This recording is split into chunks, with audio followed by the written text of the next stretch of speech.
Hello everyone, সবাই কেমন আছেন? আশা করছি সবাই খুব ভালো আছেন আর আমিও খুব ভালো আছি। আজকে আমি বানাতে চলেছি আম কাসুন্দি, তাও আবার পুরোনো দিনের মতো করে। আগেকার দিনে যারা আম কাসুন্দি বানাতো তারা দেখতাম যে মাটির হাঁড়িতে করে আম কাসুন্দি বানাতো, আর সেটা অনেক দিন কেন বলছি, অনেক বছর ভালো থাকতো আর খেতেও খুব সুন্দর হতো। আজকে আমি বানাতে চলেছি সেই আম কাসুন্দি মাটির হাঁড়িতে। মাটির হাঁড়িতে কোনোদিনও বানাইনি, এই ফার্স্ট টাইম বানাচ্ছি, দেখি কতটা কি করতে। এখানে যে আমগুলো আমি নিয়েছি সেগুলো আমি একদিন আগে কেটে নুন জলে ডুবিয়ে রেখেছিলাম, তারপর জল ঝরিয়ে নিয়েছিলাম ভালো করে। তারপর এই যে এর মধ্যে যে সর্ষেটা আমি দিয়েছি, এটা আমি ভালো করে ধুয়ে দুদিন শুকনো করে নিয়েছিলাম। সর্ষেটা সেটা ভালোভাবে শুকনো হয়ে যাওয়ার কারণে আমি ভালো করে মিক্সচার মেশিনে গুঁড়িয়ে নিয়েছি, পুরো মিহি করে গুঁড়িয়েছি। সর্ষেটাকেও আমের মধ্যে দিয়ে ভালো করে মাখিয়ে নিচ্ছি। এরপর এর মধ্যে আমি অল্প একটু হলুদ গুঁড়ো অ্যাড করব, আর এই দেখুন কেমন লাগছে, পুরো মিহি করে বেটেছি আমি সর্ষেটা।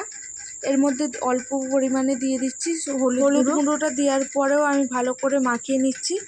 আর এর মধ্যে আমি সর্ষের তেল অ্যাড করেছিলাম অল্প একটু, বেশি দিইনি, অল্পই দিয়েছি। এরপর এই যে মাটির হাঁড়িটা দেখতে পাচ্ছ, এর মধ্যেই আমি রাখবো। হাঁড়িটাকে আমি সারা রাত ভিজিয়ে রেখেছিলাম জলের মধ্যে, আর ভালো করে পরিষ্কারও করে নিয়েছি হাঁড়িটা। এরপর সব আমগুলোকে আমি হাঁড়ির মধ্যে দিয়ে দিচ্ছি। আর জানো তো, এই আম কাসুন্দিটা ভালো হয়েছে বলেই আমি তোমাদেরকে ভিডিওটা শেয়ার করছি। আমি প্রথমটা ভাবছিলাম যে আম কাসুন্দিটা ভালো হবে কি হবে না, কিন্তু দেখলাম ভালোই হয়েছে, তাই জন্য তোমাদের সঙ্গে শেয়ার করলাম, নাহলে আমি ভিডিওটা আপলোড করতাম না। কিন্তু ভালো হয়েছে বলেই তোমাদের সঙ্গে শেয়ার করলাম। অল্প একটু নুন নিয়ে আমি উপর দিয়ে ছড়িয়ে দিচ্ছি যাতে ভালো থাকে, তাই জন্য অল্প একটু নুন। এই হাঁড়িটাকে একটা ভালো জায়গাতে রাখতে হবে। 7 দিন পর আমি খুলবো হাঁড়িটা। তো দেখা হচ্ছে পরের ভিডিওতে, টাটা।